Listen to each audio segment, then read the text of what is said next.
Hey, this is the Inglis man of EB Inglis Music, and welcome to another Studio Talk vlog. Firstly, apologies for the lack of vlogs in recent months. Things have been really crazy, but God willing, we're hoping to post more regularly from here on out. Also, I need to say a big thank you to all those who have subscribed so far, liked and commented and asked questions, especially on our two most popular vlogs, which was the filling out of your SAMRO forms, and I try my best to get back to each and every one of you.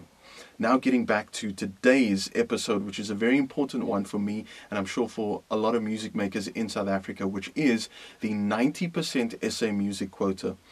I've been wanting to record a vlog on this for months, but because things keep happening and there's developments regarding this matter, I think it's serendipitous that it happened now that I needed to record this vlog, because today, the 12th of May, is the 1-year anniversary since the implementation of the 90% SA music quota.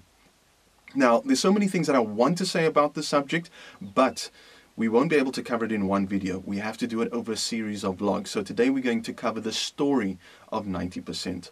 It all started a little over a year ago when veteran in the music industry, Don Laka, on social media posted his frustration at the decline in the royalties that he was receiving from SAMRO because of the lack of airplay when it comes to his music and South African music in general, especially jazz. He also posted his concern about the fact that thousands of jobs were lost, especially in the jazz sector, because of a lack of support. And this is what caused the ball to roll when it came to the 90% being implemented.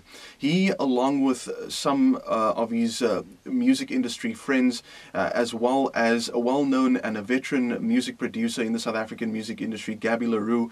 I'm not sure if he was present in the meeting, but I know that Don Laka was with some of the SABC top brass, and also especially with the then COO, Hlaudi Motsoeneng.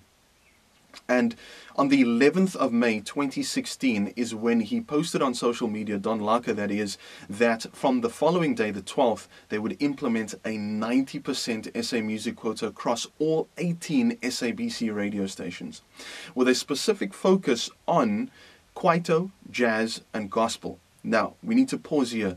It's important to mention that those stations that have already been playing jazz, gospel and kwaito, this just means that they would be playing more of those genres. But if you're a station on the SABC that hasn't been playing those kind of genres, then it wasn't expected for you to now play those genres. You stick to the genres of South African music that you do play. It only means that you would be playing more of the South African music. Now, when it happened on the 11th of May, I put a post out on social media to ask if this was true, and I also called one of the friends that I still knew that works in the music department at one of the SABC radio stations. He confirmed the news for me, and that was literally at about 4 o'clock the afternoon, the day before the rule was supposed to be implemented. So now what needed to happen was all those in the music departments at the various SABC radio stations now needed to scramble to change the playlists so that it would cater for the 90% rule from the 12th onwards. Again, we need to pause here just to put you in perspective of what it means to change a playlist or clock. What the radio stations have are broadcasting software that plays the music.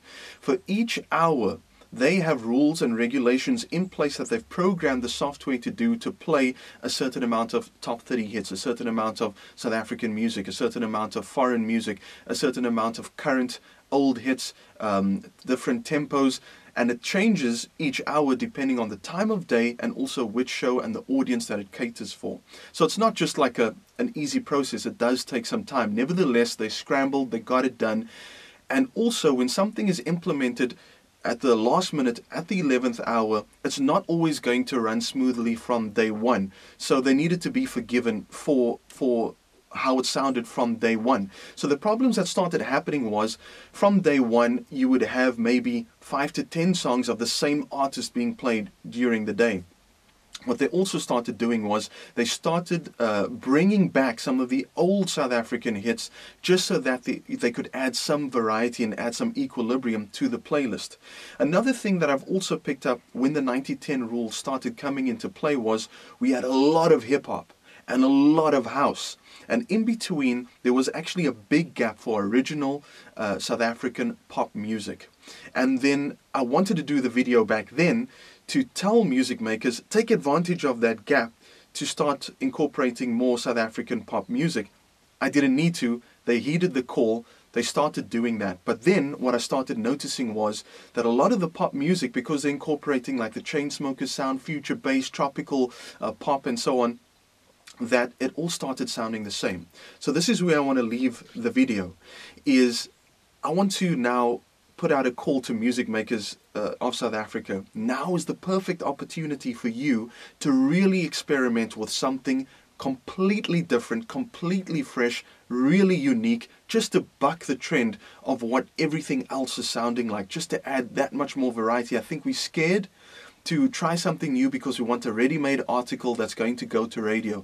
But now is really the time for you to pioneer a unique sound. And when we say African and South African, it doesn't necessarily mean traditional African sounds. Even if you knock on a window, sample that as a new snare or kick drum sound, it makes it something that's unique from South Africa, from Cape Town, and from Africa. So this is where I want to leave it now. We'll get into all the other nitty-gritty about the 90-10 rule in the rest of the series on this 90-10 subject for Studio Talk Vlog, but I want to leave it there and that thought in your mind to start experimenting with some new and fresh, unique ideas for South African music, pop music specifically. Please don't forget to give me a thumbs up and share this video, comment. I'd love to hear all your opinions. And don't forget to subscribe, and I'll catch you on the next Studio Talk Vlog. Ooh, it's the Inglis melody.